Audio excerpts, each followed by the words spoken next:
el cáncer gástrico. Definición y fisiopatología. No vale destacar que el cáncer gástrico que tenemos en la imagen constituye el segundo cáncer más frecuente en el tracto gastrointestinal. El primero es el cáncer de colon, el segundo es el cáncer gástrico. Generalmente los países como Japón tienen más prevalencia en esta patología, ¿no? Y como podemos ver en la imagen, ¿no? Pueden existir cánceres proximales y también cánceres distales. Generalmente los cánceres distales, es decir, en relación con el antro pilórico, son los más susceptibles a resección quirúrgica. El early cáncer se refiere a los cánceres que se diagnostican tempranamente y por esa razón solamente están abarcando lo que es la mucosa y submucosa. Generalmente en países como Japón se trata de encontrar a los pacientes que tengan este tipo de cáncer, un early cáncer, un cáncer temprano que solamente esté abarcando solamente la mucosa, ¿no? Para así poder realizar tratamientos más efectivos. Como vemos en la imagen, ¿no? Cáncer de estómago, ¿no? Puede ser diagnosticado también por estudios radiológicos como radiografías con bario y endoscopía principalmente. Bueno, histología. Como primera impresión, ¿no? Al tener una pieza operatoria o un paciente con síntomas o que sospechemos tenga un cáncer gástrico, tiene que estar en nuestra cabeza que el adenocarcinoma es el tipo histológico más frecuente, en un 90% aproximadamente, ¿no? Tenemos aquí, por ejemplo, una pieza operatoria, un estómago, y tenemos una masa tumoral a la cual ha sido seccionada, y vemos aquí, ¿no? Estas formaciones tubulares que son las glándulas de la mucosa estomacal a mayor aumento.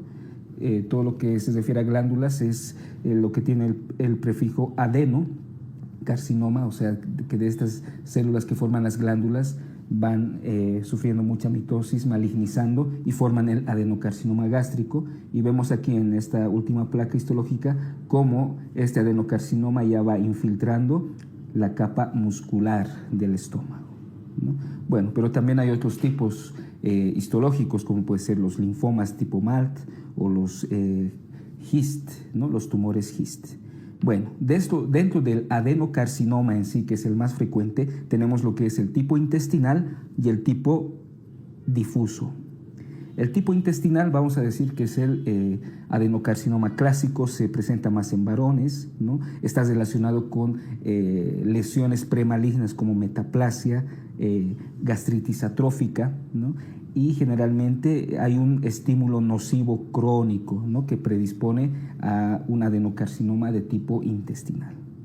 ¿Y en qué consiste un adenocarcinoma de tipo difuso? Ya su nombre indica que este tipo difuso tendrá un peor pronóstico, ¿no? Se da más que todo en mujeres jóvenes, grupo sanguíneo tipo A, y algo característico de las células que conforman este cáncer es que tienen poca cohesión, están poco adheridas entre sí. Por lo tanto, es más fácil que se desprendan y causen metástasis, es decir, que se difusen más a otros lugares, ¿no? Entonces, es por eso que el adenocarcinoma tipo difuso es el de peor pronóstico. Bueno, otros tipos histológicos, el carcinoma neuroendocrino, en íntima relación con un tipo de gastritis denominada gastritis atrófica, que es más autoinmune, ¿no? Y este carcinoma neuroendocrino se caracteriza por tener múltiples pólipos, no solo uno o dos, sino múltiples pólipos. Y uno importante es el linfoma tipo MALT, el linfoma en el tejido asociado a linfático, ¿no? Tejido linfoide asociado a mucosas, eso significa MALT. Y lo más importante de este linfoma MALT es su íntima relación con el Helicobacter pylori, ¿no? Recordemos que el Helicobacter pylori es un bacilo microaerófilo gran negativo que tiene esos flagelos polares. Está muy relacionado, ¿no? En el origen de este linfoma MALT. Es por eso que uno de sus tratamientos consiste en la erradicación del Helicobacter pylori, ¿no? Para prevenir, para que disminuya este linfoma, ¿no? Y de no ser posible, pues se trata con quimioterapia. Bueno, y aquí tenemos también otra imagen histológica donde podemos ver las famosas células en anillo de sello, muy características también de este cáncer gástrico, ¿no? Que también se pueden ir diseminando por otras regiones. Factores de riesgo a tomar en cuenta en los pacientes que sospechemos un cáncer gástrico. Factores ambientales, tenemos ahí alimentos ahumados, las comidas no refrigeradas, que no haya agua potable, ¿no? Los trabajadores del carbón y el hule, el tabaquismo. Creo yo recordar los alimentos ahumados, el tabaquismo, ¿no? Trabajadores del carbón es importante recordarlo, ¿no? Las pasilladas, pescados ahumados, etcétera, ¿no? Son un factor ambiental importante. Factores nutricionales, las comidas saladas, las comidas que tengan muchos nitritos como los fiambres y los embutidos, como podemos ver en la imagen, que contengan poca vitamina A, poca vitamina C, ¿no? Especialmente fiambres, embutidos en exceso, son un factor de riesgo para esta patología. Factores sociales, se ha identificado mayor caso de cáncer gástrico en personas con nivel socioeconómico bajo y en fumadores, ¿no? Algunos factores de riesgo médicos, el más importante, el Helicobacter pylori, ¿no? Recordemos que esta bacteria coloniza más que todo lo que es el antro pilórico y el duodeno, ¿no? A nivel estomacal, antro pilórico y también una parte de cuerpo, no llega tanto a lo que es el fondo del estómago. Los pacientes que tengan antecedentes de una cirugía gástrica previa, las poliposis hereditarias, como el síndrome de Lynch, el síndrome de Peutz-Jeghers, pueden presentar a la vez cánceres gástricos, la gastritis atrófica, que es autoinmune, ¿no? Y bueno, hay que recordar que una úlcera gástrica, ¿no? Las úlceras gástricas no malignizan, ¿no? Una úlcera gástrica no es un factor de riesgo para poder generar un cáncer gástrico, pero una úlcera gástrica sí puede enmascarar un cáncer estomacal ulcerado. Es por eso que a toda úlcera se le toma también una biopsia para descartar que no esté enmascarando un cáncer gástrico ulcerado. Bueno, entre los factores genéticos de riesgo, pues aquellos cánceres gástricos familiares, es decir, que varias personas en una misma familia tengan un cáncer gástrico, los hijos también lo presenten, generaciones pasadas también lo presenten. Un familiar de primer grado en este tipo de cánceres aumenta unas 3 veces el riesgo de que las siguientes generaciones sufran un cáncer de este tipo, ¿no? Es por eso que se les realiza una gastrectomía profiláctica, porque es muy probable que lo vayan a desarrollar. Y las mutaciones de la caderina E. La caderina E es una proteína de adhesión, ¿no? Que permite que estén unidas las células. Si hay mutaciones en esta molécula, pues la adhesión va a ser defectuosa y las células malignas pues van a poder diseminar más fácilmente. Entonces recuerden, alimentos ahumados, vemos en la imagen, ¿no? Los embutidos, el cigarrillo, el Helicobacter pylori, especialmente en relación con el linfoma MALT, y alteraciones hereditarias en aquellos casos de cáncer gástrico hereditario. Cuadro clínico. Si vemos la imagen, podemos ver que un cáncer gástrico, al encontrarse en una víscera hueca, ¿no? Generalmente no va a causar síntomas, ¿no? No causa síntomas, la mayoría de los pacientes son asintomáticos, ¿no? Y en caso ya de presentar algunos síntomas, generalmente pueden empezar con síntomas inespecíficos, anorexia, disminución de peso. Pero ya si los síntomas se hacen más notorios, ¿no? Ya nos encontramos directamente con un cáncer avanzado, en un estadio 3 o incluso en un estadio 4 ya metastatizado. Entonces, eso es muy importante tenerlo en cuenta, ¿no? ¿Y cuáles son los signos de alarma que nos presenta este tipo de cáncer? 1. Disfagia, vómitos y saciedad precoz. Es decir, eso ya, ¿qué nos indicaría? Que es una masa de considerable volumen que está comprimiendo tal vez esófago, ¿no? O la entrada de los alimentos entre esófago y estómago, ¿no? Una masa que ocupa el mayor volumen dentro del estómago, por eso produce saciedad precoz. El malestar epigástrico y el dolor. el dolor ya nos indica que es un cáncer que está infiltrando a los nervios que irrigan esa víscera hueca, ¿no? Entonces ya es un dato muy importante de alarma. La hemorragia digestiva alta, ¿no? Es decir, eso nos indicaría que este tumor se está ulcerando y está causando una hemorragia. Generalmente cuando debutan con hemorragia digestiva alta se les hace una endoscopía, ¿no? Para ver el origen y gracias a esto también se pueden realizar diagnósticos tempranos, ¿no? Cuando un cáncer empieza a ulcerarse y sangrar, por la endoscopía realizada se lo puede diagnosticar tempranamente. Bueno, alguna afección importante a recordar: el tumor de Krukenberg. Es simplemente encontrar un adenocarcinoma gástrico, podemos ver en la imagen, ¿no? Esta es la última, donde tenemos aquí una pieza de un útero y unos ovarios aumentados de volumen, ¿no? En estos estudiados histológicamente se puede encontrar un adenocarcinoma gástrico, pero en tejido ovárico. Ese es el tumor de Krukenberg, es decir, que este adenocarcinoma llega hasta la cavidad peritoneal y puede implantarse a nivel de los ovarios. Otros datos clínicos, ¿no? Tenemos la ascitis tumoral, como vemos en la imagen, ¿no? Los ganglios de Virchow's, Iris y María José.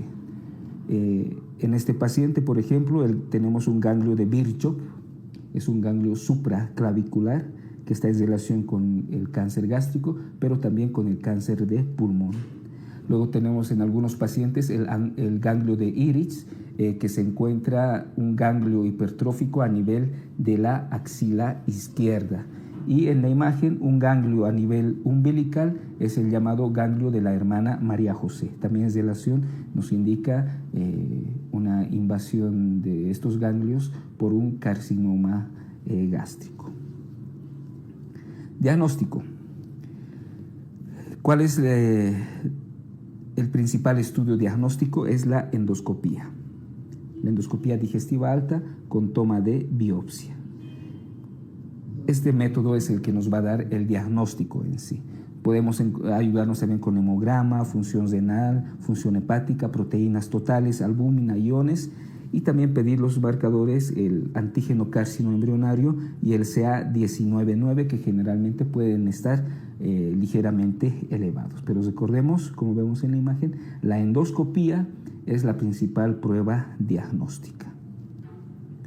Bueno, vale destacar que estos marcadores, el CA y el CA19-9, más que todo sirven para seguimiento, no para establecer un diagnóstico definitivo, sino para seguimiento.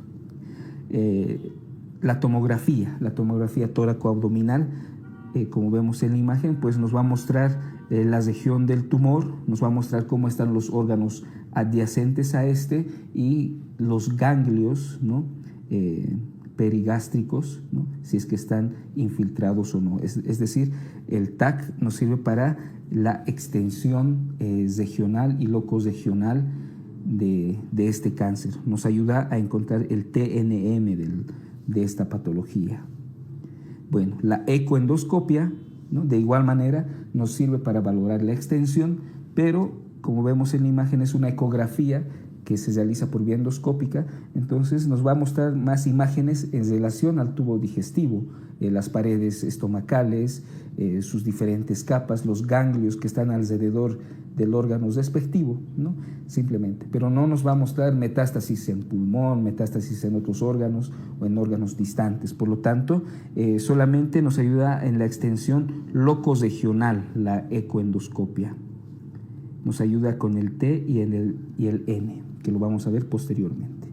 Hay otro estudio, la tomografía por emisión de positrones, que mide generalmente lo que es el metabolismo acelerado de las células malignas y nos sirve más que todo para detectar metástasis a distancia. También se puede utilizar la laparoscopia diagnóstica o también puede ser una laparoscopia estadificadora, ¿no? Cuando la extensión del cáncer es muy dudosa, y especialmente cuando los resultados de esta laparoscopia pueden modificar el tratamiento, ¿no?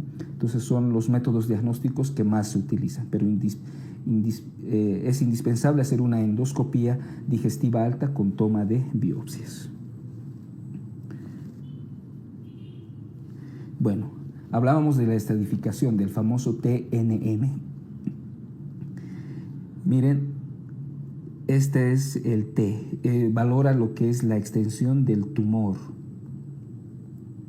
¿no? Tenemos un TIS, que significa in situ, T1B, que abarca hasta la mucosa, T2 hasta la muscularis mucosae, T3 la subserosa, T4A perforación ya de la serosa, T4B invasión de las estructuras adyacentes. Nos da, es decir, la clasificación del T nos da las características de infiltración del tumor propiamente dicho. N, los nódulos linfáticos. Los ganglios en sí, cuántos ganglios que están alrededor de este órgano afectado están siendo también infiltrados por el tumor. N1 serán 1, 2 ganglios máximo, N2 hasta 6 ganglios, N3A hasta 15 ganglios y el N3B más de 16 ganglios afectados, ¿no? Es por eso que después de una cirugía también al estudiar el órgano afectado se estudian la mayor cantidad de ganglios que estén aumentados de tamaño o que sean sospechosos de que estén infiltrados por este carcinoma, ¿no? Entonces, por lo menos hay que tomar más de 16 ganglios para poder hacer una buena estadificación TNM. Y bueno, y M viene de metástasis. M0 no hay metástasis, M1 hay metástasis ya a distancia. Bueno, entonces combinando el T, el N y el M, pues vamos a poder encontrar, vemos en la imagen inferior, un estadio 0, en azul un estadio 1, en rojo un estadio 2, un estadio 3 en morado y un estadio 4 ya en verde, ¿no? Entonces vemos el estadio 1, se refiere a un carcinoma in situ, pero no hay nódulos afectados ni hay metástasis. Los estadios 1, ¿no? De igual manera, la T puede ir desde T1 hasta T2 generalmente y tampoco hay metástasis, y si es que hay ganglios afectados serán un N1 generalmente. Y así sucesivamente se van combinando, ¿no? Pero vean cómo el estadio 4 ya puede haber cualquier T, cualquier N, pero existe metástasis, un M1, ¿no? Entonces, de acuerdo al TNM se va sacando los estadios de este tumor. Vale destacar que los estadios 1 y 2 son susceptibles a cirugía curativa, ¿ya? En los estadios 1 y 2, que generalmente es lo que se prefiere encontrar a los pacientes en estos estadios, es ¿por qué? Porque si le sometemos a una cirugía es muy probable que se cure del cáncer. Y lo contrario, los estadios 3 y 4 generalmente ya son de tratamiento médico o paliativo simplemente, ¿no? Entonces es por eso importante saber el TNM de los diferentes tumores que existen.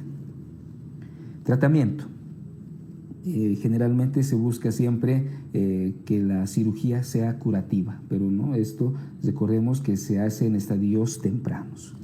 Bueno, vamos a hablar del tratamiento en el cáncer gástrico temprano, especialmente del early cancer, ¿no? De ese cáncer que solamente abarca mucosa, ¿no? En caso de un early cancer, diagnosticamos a un paciente, encontramos un carcinoma gástrico temprano, pues lo podemos tratar mediante resecciones endoscópicas, como vemos en la imagen, ¿no?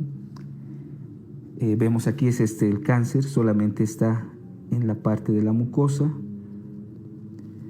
Se hace como un abultamiento por debajo de esta región afecta, se lo va seleccionando y por último se secciona ese cáncer, y con este tratamiento generalmente los pacientes afectos de esto ya son curativos tratamientos.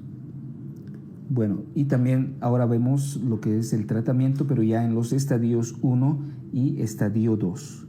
¿Cuál va a ser la cirugía de elección? Las gastrectomías.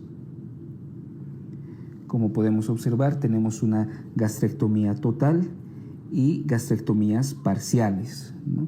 Vemos en la imagen A, tenemos aquí un tumor más que todo proximal y en la imagen B tenemos un tumor distal. En los tumores proximales se prefieren, como vemos, la gastrectomía total y en los tumores distales se prefiere la gastrectomía parcial. Miren cómo se está quedando una parte del fondo gástrico, ¿no?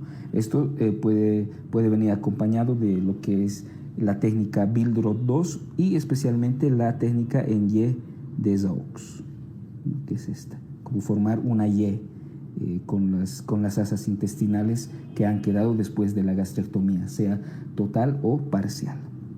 Bueno, ¿y qué es lo que se busca en la cirugía? Es realizar una resección total, una resección R0.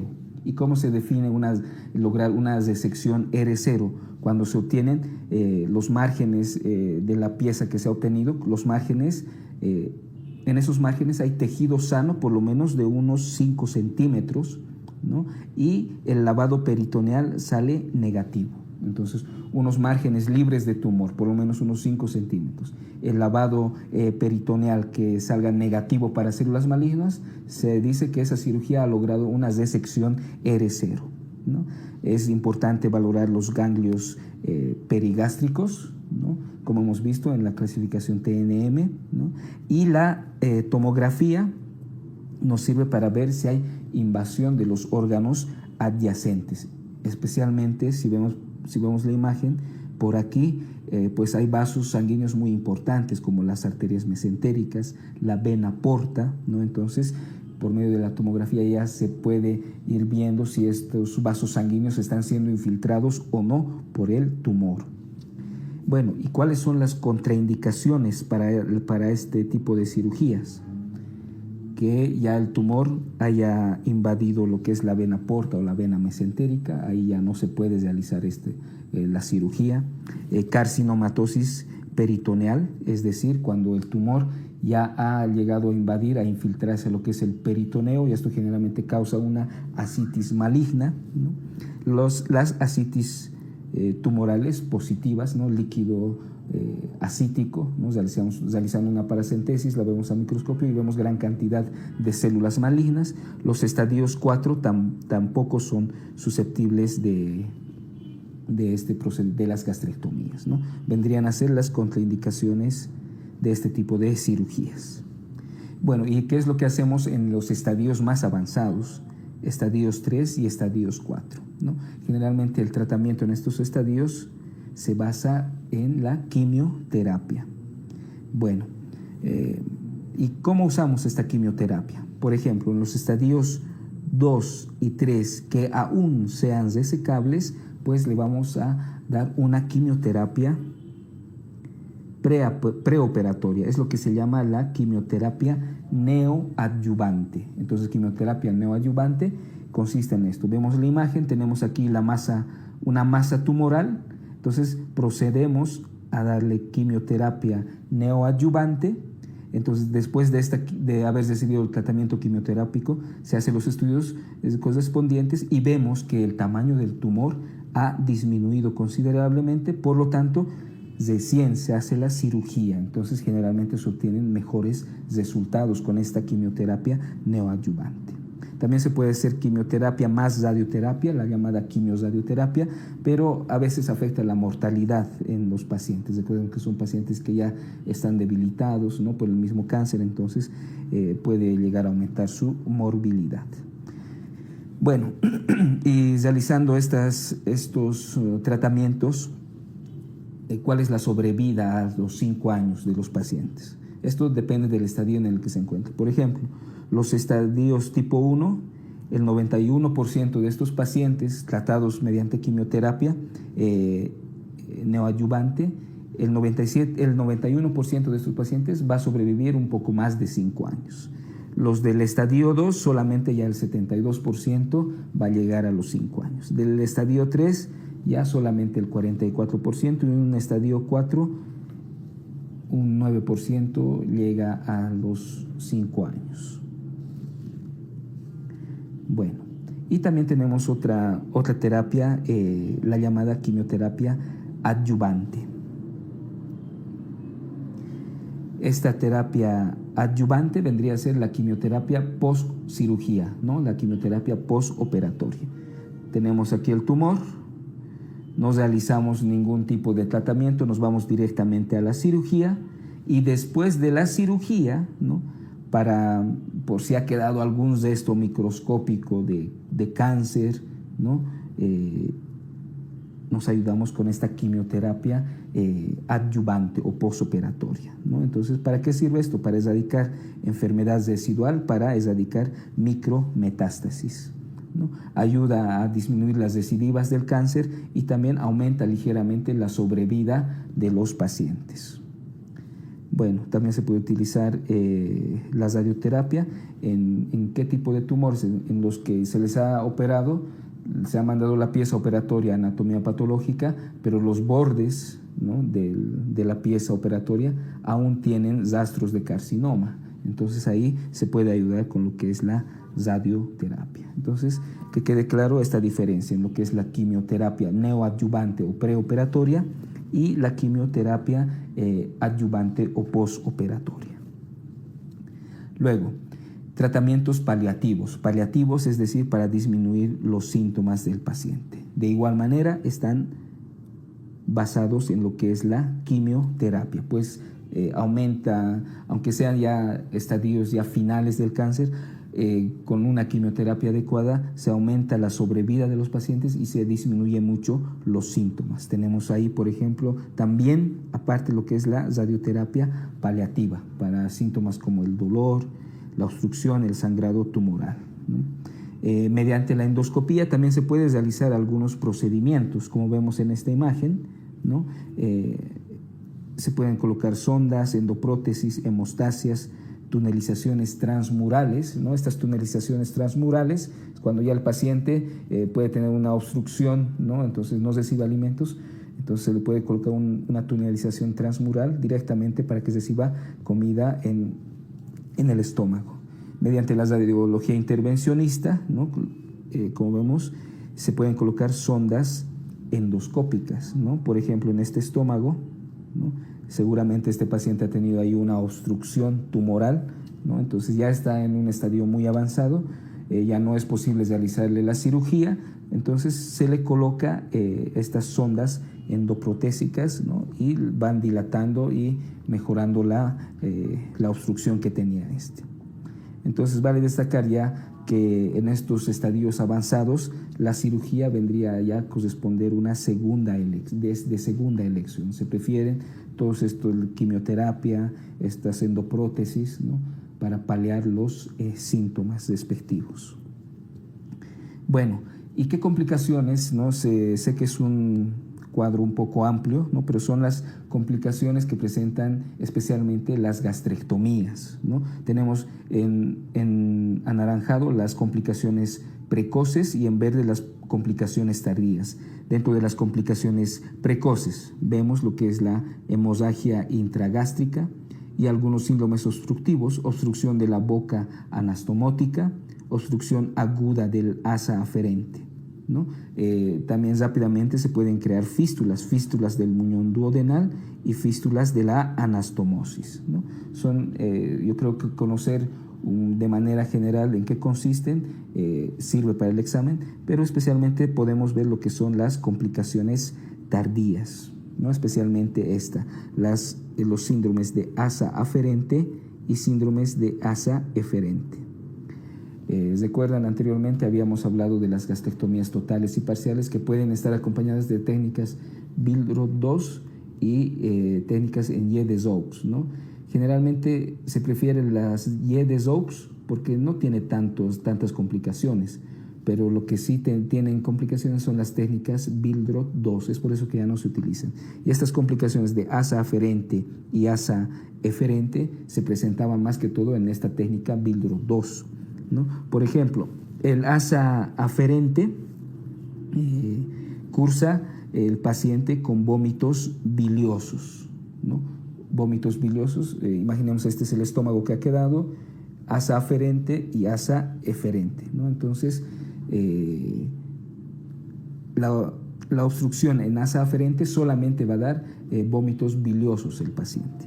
En la obstrucción del asa eferente, el paciente va a tener vómitos biliosos, pero también va a tener vómitos alimenticios. Entonces, ¿cuál va a ser el tratamiento de estos pacientes?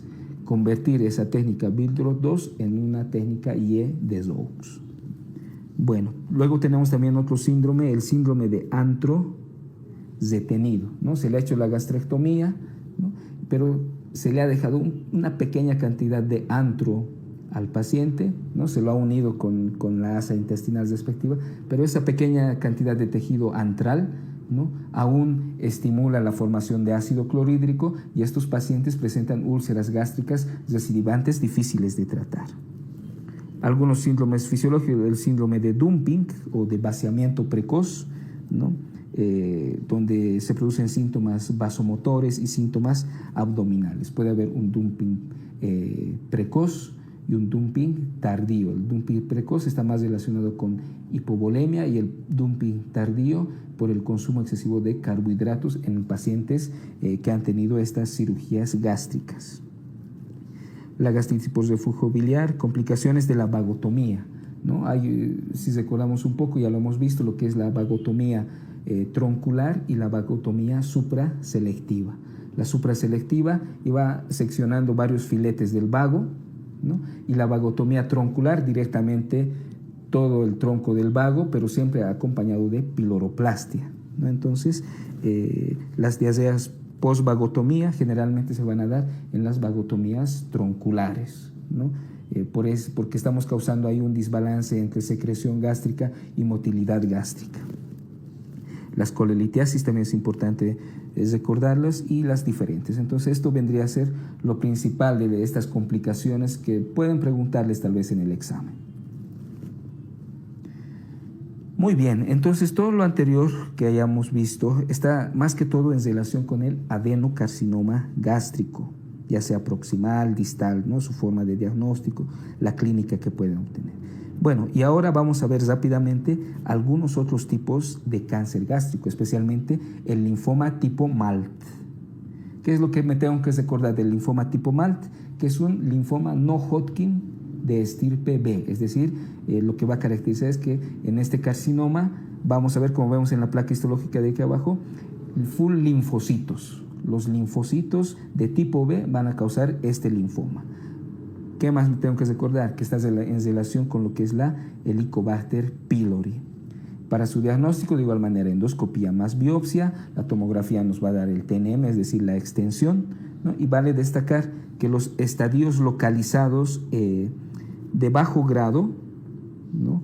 Los linfomas tipo MALT de bajo grado, ¿no? Por esa relación con el Helicobacter positivo se puede dar en estos pacientes la terapia erradicadora, una triple terapia, una cuádruple terapia, y generalmente pues responden bien. Incluso se han dado remisiones completas con ese tratamiento erradicador, ¿no? Incluso si es que no hay una remisión completa, pues facilita mucho la cirugía, ¿no? Bueno, y en estadios localizados pero de alto grado, pues se realiza generalmente cirugía o quimioterapia. Entonces, conviene encontrar un linfoma tipo MALT en estadios tempranos. Los tumores GIST. ¿Qué significa GIST? Tumor del estroma gastrointestinal, ¿no? Tumor del estroma gastrointestinal. Hablo de estroma, ya me voy directamente no a la mucosa, sino un poco más abajo. Su mucosa, capa muscular principalmente, ¿no? Entonces, el primer lugar donde aparecen estos tumores del estroma gastrointestinal son en el estómago y en segundo lugar el intestino. Se pueden romper, sí, y causar hemorragia digestiva, ¿no? Ya si se rompen esto a luz intestinal, pero pueden causar hemorragia peritoneal si es que se rompen hacia la cavidad abdominal. ¿De dónde se originan este tipo de tumor? De las células intersticiales de Cajal que están en el plexo mientérico. Esas células son las que originan este tipo de cáncer. Hay un marcador histoquímico, ¿no? Como vemos en esta imagen, que tiene de una coloración rojiza y anaranjada, es el marcador CD117, ¿no? Característico también del músculo liso. ¿Qué gen se muta en estos GIST? El gen c-KIT. Si es un GIST benigno, se puede realizar cirugía, con el riesgo de que corra recidiva, y esto es muy importante, si es un GIST avanzado, pues existe ahora un medicamento que se utiliza como neoadyuvancia, es el imatinib mesilato, ¿no? Que modifica el pronóstico de los pacientes. Entonces, un GIST, células intersticiales de Cajal, CD117, alteración del gen c-KIT, y hay un medicamento en los GIST avanzados que se puede utilizar, es el imatinib mesilato. Y bueno, este sería el resumen de lo que es este tema sobre el cáncer gástrico. Espero les sirva para su estudio.